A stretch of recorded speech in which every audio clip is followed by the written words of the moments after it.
The unwanted finish line. Chasing sub-1 nanometer CD SEM resolution. Part 3. In a previous post, we reviewed implication of resolution change for X-scan direction. Let's think about implication for Y-slow scan in case of resolution reduction. But Y-scan direction in rather imaginary. Our scan is sawtooth with huge projection on X and very small Y projection. I use this trick just to separate impact on CD as X direction and LER/LWR for Y direction for better understanding. Here we have an array of simulated lines with injected roughness and noise. 3 frequencies are injected, 1 in the low-mid range and 2 in mid-high range.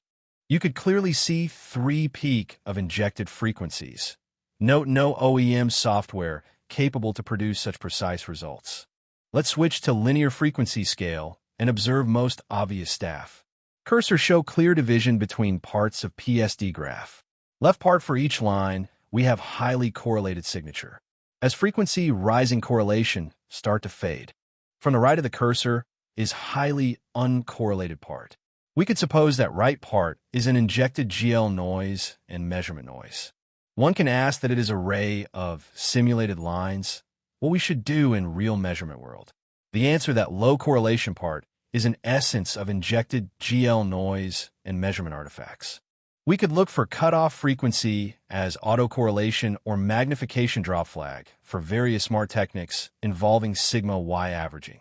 By changing averaging weighted distance parameter, sigma y, which is replicating impact of resolution in y direction, we could observe significant drop in factor of 10 by high frequency part. That's according to correlation drop, f equals 0.15 at frequency range will be a good candidate for cutoff point. Using Nyquist-Shannon 2f equals 0.3, an optimal resolution for noise suppression will be sigma equals 3.33, is where we observed 10 drop factor. Thank you for attention.